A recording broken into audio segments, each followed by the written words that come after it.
Ontem eu estava de ressaca. Quem me acompanha no Instagram viu que eu tive uma noite ébria, né, de sábado para domingo, então passei o dia de ressaca e hoje todos nós estamos de ressaca. Não porque bebemos, alguns sim, eu no meu caso não, mas por conta do Santos Futebol Clube. Mais uma derrota, esperada é verdade.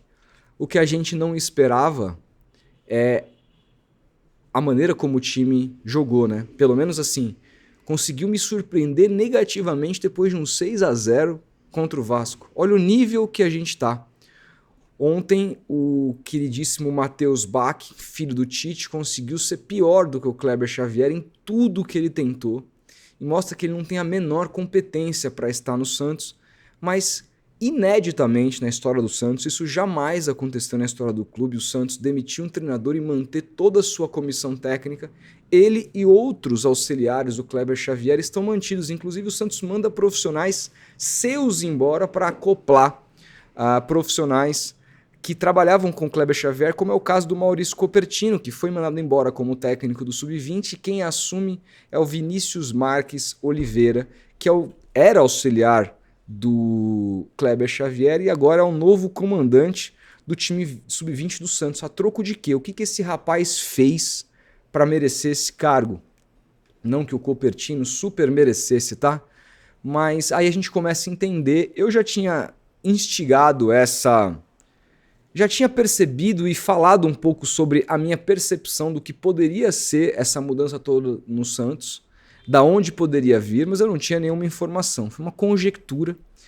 E aí ontem, na live do intervalo que o VH, que faz lá as lives com o Ademir Quintino, na live que ele sempre analisa o primeiro tempo, que eu costumo assistir com certa frequência, ele fez uma revelação que eu considero um escândalo. Eu repercuti esse escândalo, essa informação do VH no meu Twitter, mas como sou jornalista, e eu também vi nos comentários, né, percebi nos comentários que muita gente duvida da informação por ser o VH, por ele não ser jornalista nem setorista. Eu acho que isso é carteirada, tá? Do ponto de vista que hoje, em pleno 2025, nem mesmo a grande mídia exige o diploma de jornalista para trabalhar. Isso é uma norma que caiu há muito tempo e hoje você consegue trabalhar, assim, ter informação mesmo não tendo esses diplomas. Não é porque o VH não tem esses diplomas que ele está inventando, né? E como eu conheço o Vitor Hugo, sei do caráter dele, sei que jamais ele jogaria uma informação dessa se não fosse verdade. Mas também é meu papel não só confiar cegamente na informação de ninguém e, inclusive dado o escândalo do que se trata a informação dele, ir atrás, correr atrás. Eu conversei com duas pessoas que me confirmaram a versão que ele falou na live dele ontem do intervalo. Essa comissão técnica foi mantida por conta de um pedido do Neymar pai. Inclusive a troca no Sub-20 foi um pedido não, vamos ser bem honestos, foi uma ordem do Neymar pai. Ele ordenou essa movimentação. Eu falei bastante sobre isso na live ontem, eu ainda não tinha apurado, eu estava só com a informação do VH, e eu comentei um pouco, e sei também que a audiência é rotativa, e eu acho importante comentar aqui que o Marcelo Teixeira ele conseguiu algo muito importante para ele próprio na gestão do Santos, né? A gente sabe que hoje, diferentemente dos dois primeiros mandatos do Marcelo Teixeira, quando a internet não fazia barulho, o barulho que se tinha era só de arquibancada e de conselho, hoje é diferente, hoje a gente consegue fazer algum barulho, consegue pressionar o Marcelo Teixeira, tanto que depois do 6-0, vocês viram ele dar alguma entrevista, vocês viram ele comentar a respeito de alguma coisa, ele desapareceu. Vai aparecer talvez amanhã, quem sabe, ou vai ser o Alexandre Matos, na apresentação do Vojvoda, em apresentar a solução, mas para responder para o torcedor a humilhação que o torcedor sofreu, ele desapareceu. Estava na quadra da torcida organizada no sábado antes da goleada, né? E até por conta disso, por conta da maneira como ele dirige, ele se apropriou de quem, na vida real, né? Porque a internet ela faz pressão, mas ela é um mundo virtual. As pessoas não estão na casa do Marcelo Teixeira pressionando. É só ele desligar o Twitter, fingir que não existe e ele fica na paz. Porque quem está perto dele, quem são as pessoas que estão perto e que tem inclusive função histórica de cobrá-lo, está na mão dele. Já falei sobre isso aqui várias vezes. Quando ele se alinha à torcida organizada, inclusive, e isso fica muito claro, né? Depois de um 6-0, todos os cânticos contra o treinador, contra os jogadores, menos contra o presidente. Eu me lembro eu sei que o Rueda caiu, então é um outro paralelo hoje, né? Mas o Rueda caiu no último jogo. E aí depois ele nunca mais comandou o Santos. Muito antes do Rueda cair, eu estive na Vila Belmiro e vi a torcida organizada mandar o Rueda tomar naquele lugar. Isso era uma coisa normal. Isso não acontece com o Marcelo Teixeira. No máximo é Marcelo Teixeira, com esse time você está de brincadeira, de uma maneira muito educada. Uma cobrança muito educada. Não acontece Teixeira vai tomar naquele lugar. Aconteceu uma ou outra vez e acabou. Tanto que a própria manifestação da torcida organizada não é onde o Marcelo Teixeira estava, mas é em cima do jogador do Santos, o que prejudica muito mais o clube do que ajuda. Então ele se apossou das torcidas organizadas, hoje ele tem conta com o apoio delas, e também do Conselho Deliberativo, né? Até pela massiva maioria com a qual ele foi eleito, ele conseguiu colocar 100% do seu pleito. Aliás, o Estatuto do Santos, nesse aspecto, para mim é muito equivocado, porque é uma coisa que poderia melhorar nos próximos estatutos, porque assim você não tem contrapressão. Conselho Deliberativo, eu sei que por muita gente amaldiçoado, mas ele tem uma função de ser e existir, né? Ele tem que ser o órgão fiscalizador de uma gestão. É o Conselho Deliberativo que tem que cobrar o executivo. É como se hoje o Santos vive vamos comparar o Santos com o Brasil. Como se o presidente, no caso o Marcelo Teixeira, tivesse o apoio 100% do Congresso e do Senado e aí vamos imaginar a torcida sendo como o judiciário, ele tendo o apoio 100% do judiciário. Isso não é democracia, isso é uma ditadura quando isso acontece. Os poderes exigem para cobrar uns aos outros, em tese, né? A gente sabe que não funciona exatamente assim na política institucional brasileira. É uma democracia de falácia também, mas pelo menos os votos, todos deles são democráticos, diferente do que acontece do Conselho Deliberativo hoje. Que as pessoas são eleitas ali para o conselho junto com o voto do presidente. Então, o Marcelo teve uma votação massiva em relação ao segundo colocado. O conselho é 100% dele. Isso gera uma estabilidade no clube que pode parecer importante, mas na hora da cobrança, ela inexiste. Ela inexiste. Ainda mais se tratando de alguém como o Marcelo, que não é só alguém que levou consigo todo um conselho em sua chapa, porque também isso aconteceu com o Rueda, e na gestão do Rueda o conselho se voltou contra ele em alguns momentos, né? Isso aconteceu muito, o conselho pressionou muito o Rueda em dado momento na gestão passada. Mas o Marcelo ele tem uma característica, por ele ser tão influente na cidade, por ele ser o principal RH da cidade, tem empresas e ali muita gente que é conselheiro, tem filhos, parentes, etc., que trabalham em empresas do Marcelo. Ele tem um controle financeiro, econômico e profissional na vida dessas pessoas que torna a situação muito difícil com relação à cobrança no entorno dele. Então ele se acha o maior presidente do mundo porque todo mundo bate nas costas dele. Ele se acha um melhor cara porque todo mundo diz que ele é foda pra caralho. Não tem ninguém pra chegar e falar, meu, irmão, você tá fazendo merda. É uma bosta a sua gestão. E aí quando alguém olha e fala isso, como eu aqui e outros, o cara acha que a gente é um otário, que nós somos lunáticos, porque quem vive perto dele? São torcidas organizadas hoje compradas. É um conselho deliberativo hoje que não quer bater de frente por conta da relação pessoal que eles têm com o presidente. Os órgãos do Santos hoje, que são os que deveriam cobrar, estão totalmente corrompidos. E aí, nesse cenário, tem alguém que desponta, que é alguém que o Marcelo Teixeira obedece. alguém que tem algo que o Marcelo Teixeira precisa muito, que é o Neymar pai. A revelação do Vitor Hugo ontem de que é o Neymar pai, que foi confirmada por mim com 2 pessoas, quem ordenou a manutenção de uma comissão técnica incompetente, demitindo inclusive pessoas para essa comissão técnica tomar lugar, como o caso do técnico do Sub-20, mostra que só existe uma pessoa hoje que tem poderes capazes de rivalizar com o Marcelo Teixeira dentro do clube, que é o Neymar pai. A troco de quê? A troco de perdoar uma dívida milionária que o Marcelo Teixeira fez no primeiro contrato do Neymar, que durou 6 meses, alongar essa dívida, perdoar não, né? Alongar essa dívida até dezembro de 26, uma dívida de mais de 100 milhões de reais. E mais do que isso, e olha, tenho certeza que essa dívida não vai ser paga, tá? Porque há informações de que, e eu li isso em mais de um lugar, que o Santos hoje não tem receita suficiente para pagar a folha, que os caras estão tirando dinheiro, o Marcelo está tirando dinheiro do próprio bolso para não atrasar salário. Então, a situação, se ele está pagando o time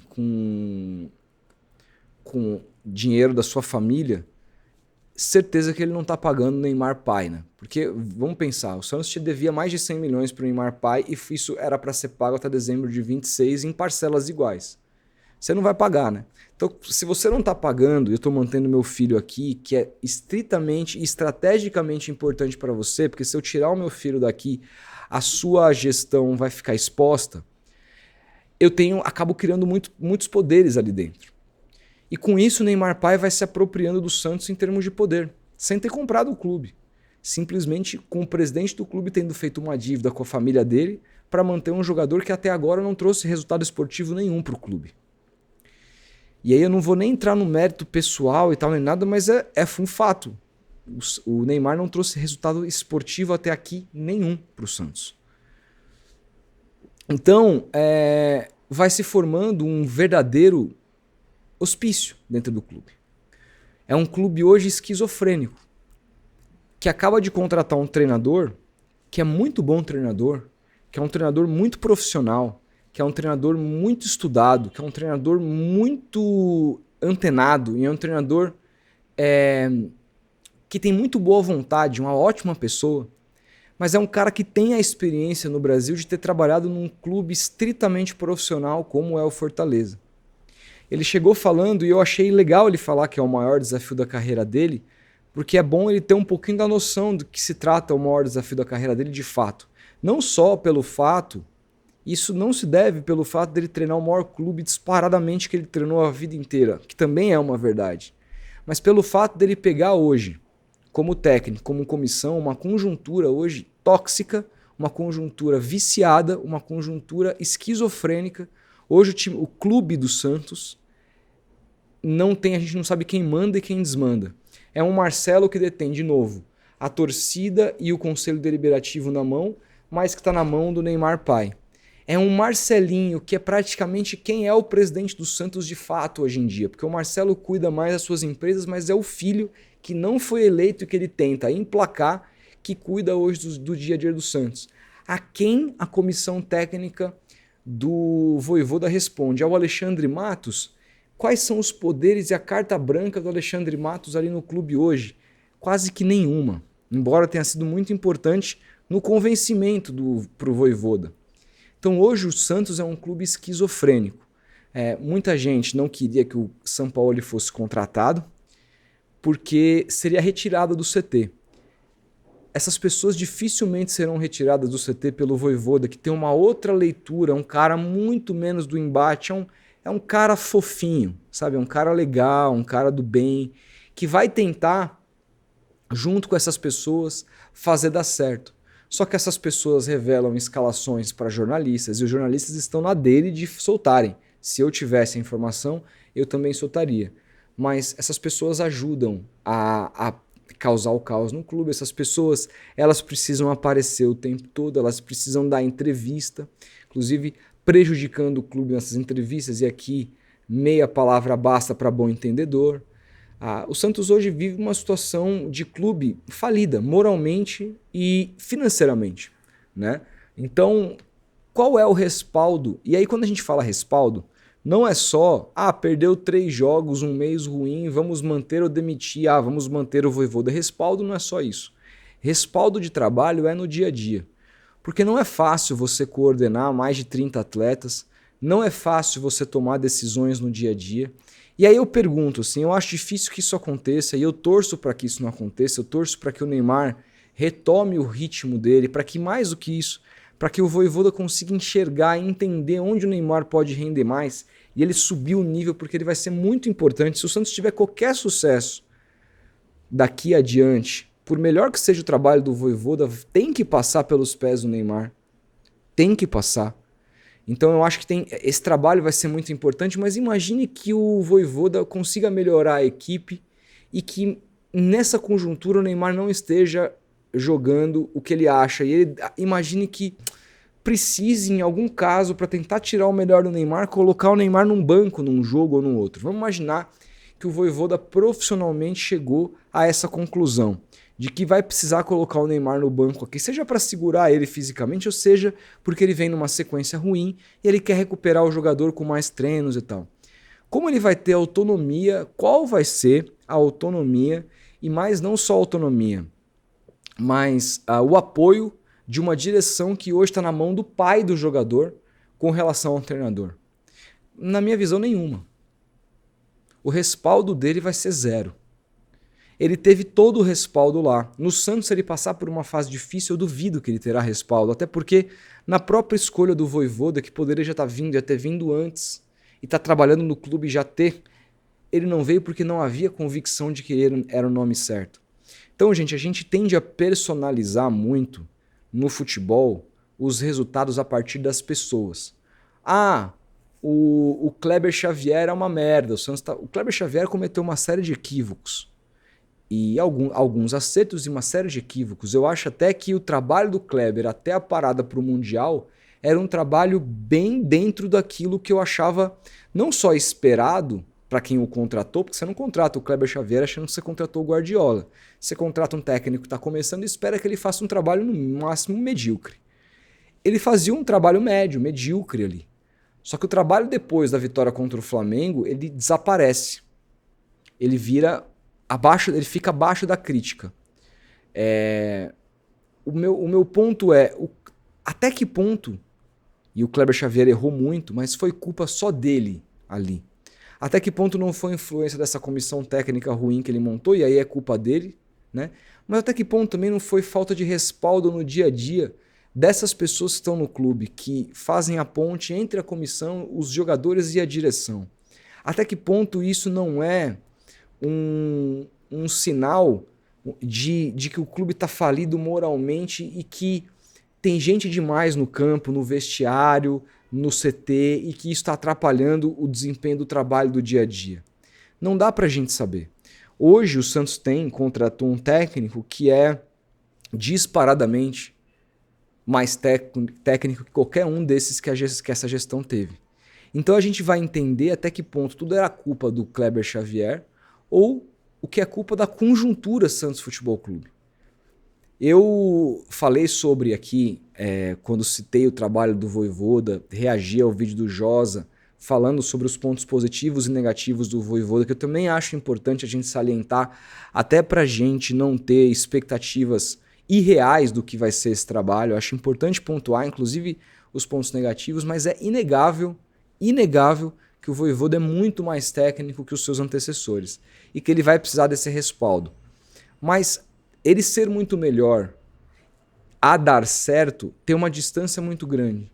E hoje a conjuntura Santos Futebol Clube, a maneira como o Santos é comandado, a esquizofrenia que hoje envolta o clube, eu não tenho convicção de, até mesmo pela personalidade que o Josa chama a atenção, que o Vojvoda tem, que é um cara que precisa desse respaldo no dia a dia, não é um cara de choque. O Sampaoli é fundamental na negociação dele do dia a dia. Mandaria todo mundo tomar no cu, de estar fechado e só vai estar eu, o Alexandre Matos, o presidente, e no máximo o filho dele aqui, e mais ninguém. Acabou. Ele nesse sentido, apesar de ele ser um cara num lido difícil, nesse sentido ele faria algo que eu acharia fundamental para dar certo. Acharia fundamental para dar certo. Então o meu ponto aqui com o Vojvoda não é sobre o estilo reativo, se o Santos precisa ou não precisa disso, se dá para jogar mais. Eu, sinceramente, esse papo de que você precisa de uma seleção para jogar ofensivamente, eu acho uma besteira. Acho que técnico bom é capaz de jogar ofensivamente com equipes modestas. É a minha maneira de enxergar futebol e eu discordo de que eu respeito quem pensa diferente. Mas independentemente da maneira como ele monte essa equipe do Santos, seja um time de contra-ataque, seja um time propositivo, mais da era bielcista dele, né, como ele começa, não importa. O que mais importa aqui para mim é ele conseguir fazer um bom trabalho. Mas o meu ponto é, para ele fazer um bom trabalho dentro do campo, passa por tudo que está acontecendo fora do campo. No próprio vídeo do Josa, ele cita 2 exemplos que eu acho que são muito bons, que são Defensa e Justiça e o Independiente del Valle, né, do Equador, que são times que trocaram bastante de técnico ao longo dos últimos anos, até porque os técnicos dessas equipes foram muito assediados por equipes maiores. E são equipes com poderio financeiro limitado. Poucos técnicos deram muito certo fora de lá e deram certo lá. Por quê? Porque existe dentro desses clubes, do funcionamento deles, até para o tamanho deles, que funciona, que o técnico tem uma função menor ali no dia a dia. Menor do dia a dia. Por que você acha que o Luxemburgo falou, eu vou, mas eu tenho que tomar conta de tudo? Porque ele sabe, ele é um cara da bola, dando certo ou dando errado, ele sabia que estando só no campo ele não conseguiria fazer as coisas dar certo. Ele ia ter que tomar conta dessa esquizofrenia que é hoje o Santos Futebol Clube em termos de comando. O Vojvoda não, ele chega como um cara de campo. E independentemente, de novo, do jeito que ele joga, reativo ou não, ele vai precisar do respaldo de uma gestão que hoje não sabe nem quem é maior que quem. Então, o escândalo revelado pelo VH e confirmado por mim depois com 2 pessoas de que foi o Neymar pai quem simplesmente obrigou e deu a ordem para que essa comissão técnica seja mantida, mostra a bagunça que é a gestão do Santos hoje e o quão difícil, infelizmente, vai ser Vojvoda, mesmo sendo muito bom técnico, eu espero estar errado, conseguir emplacar de verdade no Santos, como muita gente espera. Vamos ver as cenas dos próximos capítulos. Amanhã ele vai ser apresentado ao meio-dia.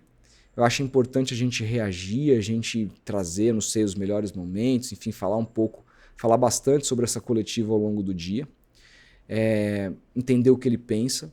Vamos ver o nível das perguntas também lá do pessoal que cobre o Santos. Se vão falar sobre isso em termos de respaldo, se falaram para ele quem que vai estar no CT, se ele não acha muita gente que está no CT prejudicial ao trabalho dele, o que ele pensa sobre isso. É fundamental que ele responda sobre isso. Espero que as pessoas perguntem. Então vamos ver como vai ser, como ele vai reagir, para a gente poder começar a conversar sobre essa nova era, pelo menos do departamento de futebol do clube, que vai ser encabeçada do ponto de vista técnico-tático pelo argentino. E esperar, torcer, nos resta mais nada, né? Além de torcer por dias melhores. Porque olha, acho que estamos todos cansados, né? Você vê, eu cheguei até aqui, não pedi seu like, não pedi a sua inscrição, não pedi o seu hype. Mas se você está aqui até agora, se você permaneceu a 23, 24 minutos de vídeo, chegou até aqui e puder fazer isso por mim, eu agradeço de coração. Um grande abraço, ótima semana a todos e vamos em frente.